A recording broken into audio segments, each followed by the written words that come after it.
going to move on now to something completely different, right? I mean, you could happily take your parents or your grandparents to go and see The Boys in the Boat. Poor Things, not so much, okay? Scott, can you introduce that to us, please? I can certainly try to. So, Poor Things, it's a Frankenstein story with a difference. Here's a clip. Where did she come from? I shall. For it is a happy tale. I am Bella Baxter, and there is a world to enjoy, circumnavigate. It is the goal of all to progress, grow. A woman plotting her course to freedom.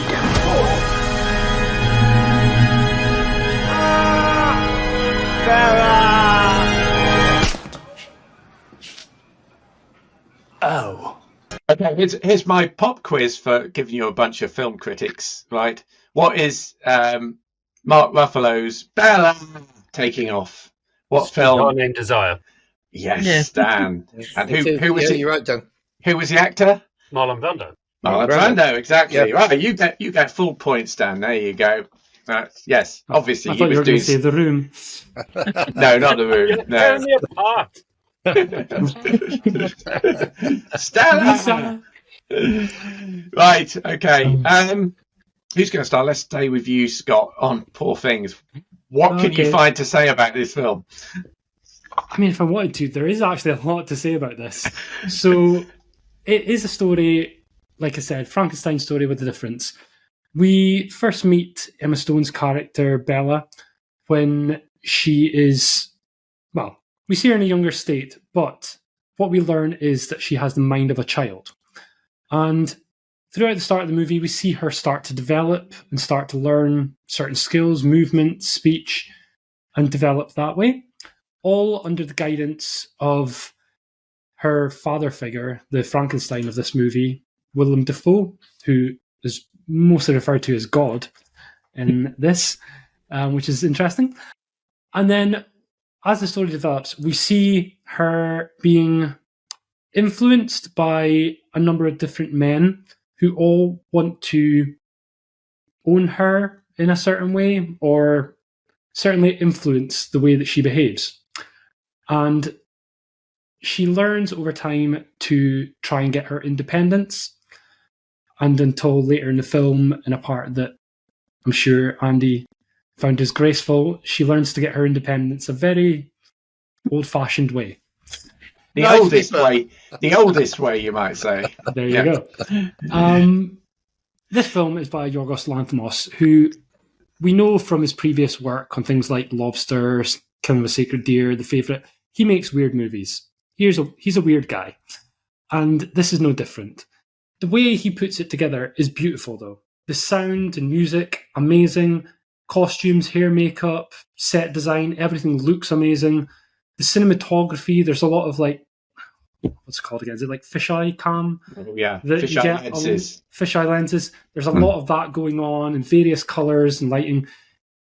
And in so many ways, you can watch it and think that's just stunning. And even as a comedy, that's the thing. We saw it, we'll talk about the Golden Globes a little bit later, but this had a fairly good night at the Golden Globes as well, picking up Best Musical Comedy Film and also Emma Stone for Best Actress in a Musical or Comedy. I can see it for actress at least. The performances are brilliant. We've got Emma Stone that I mentioned. We've got Willem Dafoe that I mentioned, and also one of the guys that she's with a lot of this movie as well is played by Mark Ruffalo, who I'll probably say the lesser of the three performances, but also still very good. There are parts.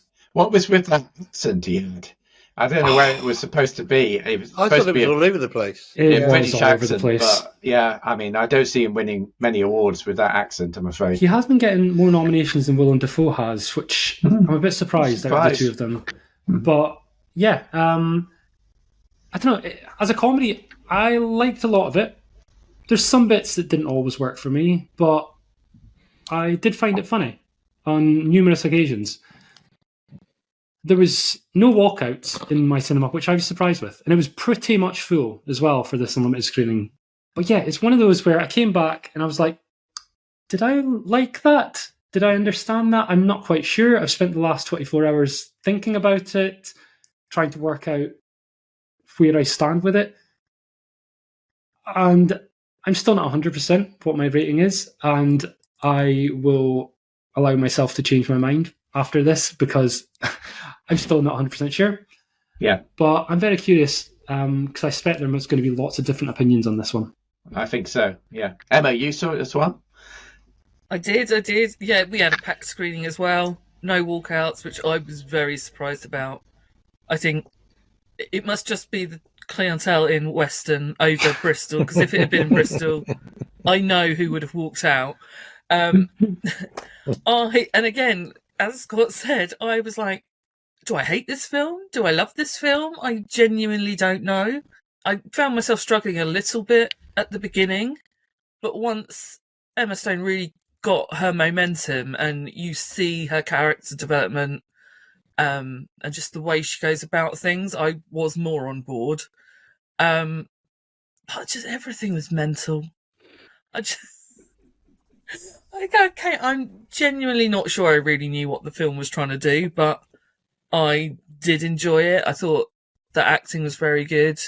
I just particularly loved the way that it just sought out all the character stories and, you know, whether they get their comeuppance or, you know, they're happy ever after, things like that. And I actually found it to be quite well-rounded in that way.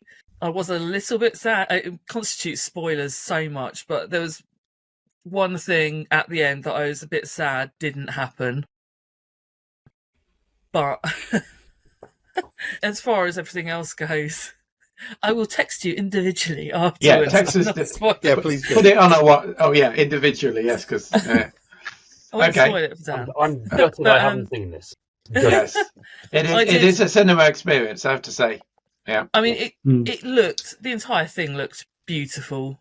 I mean, the colour palette just constantly changing, and some of the scenes, like I say, I would admit a lot of it probably went over my head, but I enjoyed watching it.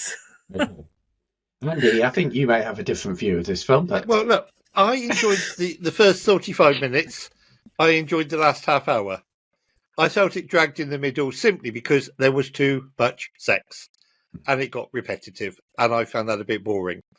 Other than that, I quite enjoyed it. One of my problems is that with a film is when I find myself thinking too much about other films while I'm watching a film. So I was thinking of Frankenstein. I was thinking of The Island of Dr. Moreau. I was actually half expecting the name Terry Pratchett to appear during the end credits because I was thinking of The Adventures of Baron Munchausen with a look at the set design. It really did remind me of a lot of Pratchett's work in that. I was also thinking of Todd Browning's Shrieks from 1936, which is arguably the most shocking horror film of all time, where he used real circus freaks for his cast. So I enjoyed the horror element of the story. I enjoyed the last half hour. I enjoyed what happened at the end to a certain character, but I just thought, honestly, too much unnecessary sex for my liking. I thought it was too long. So I thought there were two films in there from my point of view. One a horror film, the other a film about character development, both of which were fine, but it dragged in the middle for me. And there you are, I'm being completely honest. Yeah. But Emma's great. Emma's great. I mean, yes, I would agree with a lot of what you said there, Andy, actually. I think it is 10 or 15 minutes too long. And some of that middle section, I started getting a bit about the film in the middle section, I have to say. But Emma Stone is, I mean, I've seen it described as a brave performance, which normally means that you're exposing something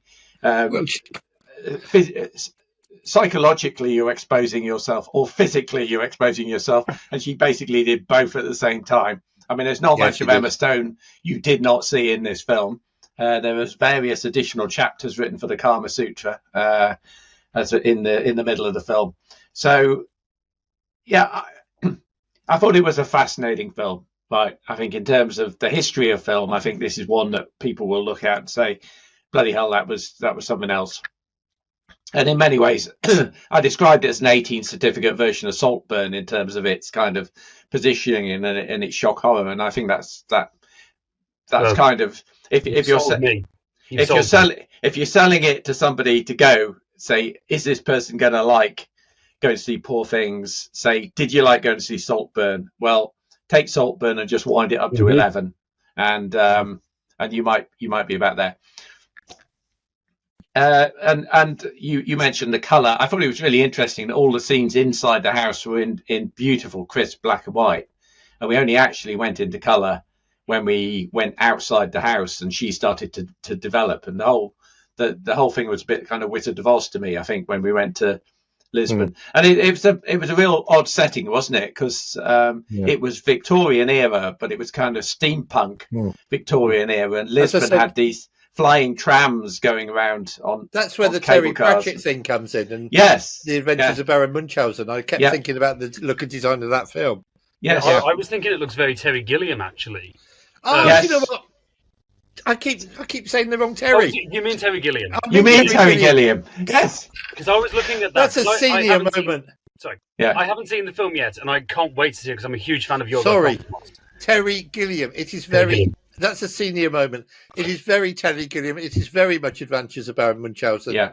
I mean, that boat very much Time Bandits. You think of the scene with the scene on the boat in Time Bandits. Yeah. So I do apologise, Terry Gilliam. Yes. Yeah. Okay. Let's do scores on the doors. I feel like in introducing the scores on the doors, we ought to have a little bit of that score to introduce it, like well, really odd score. Scott, marks out of 10, which you can change later. You know what? I'm going to be positive here. I'm going to say 8 out of 10. Okay. Andy? 6 for me, Bob. 6. Emma? It's a 7 from me.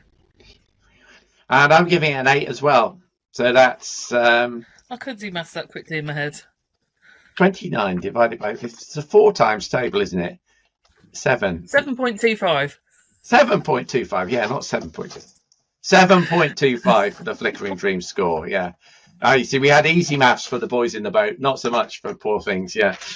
That's because my poor head's full. Okay, but that makes Emma Stone in Yorgos Lanthimos' Poor Thing a hit with us. Yeah. Do you think this could be this year's Saltburn, where it's so divisive that people don't know whether they love it or hate it? I think there's a good chance of that. Yeah, yeah. I think it's going to be the first Marmite movie of the year. Okay, cool. For sure. Yeah. I can't wait to see it. I can't wait.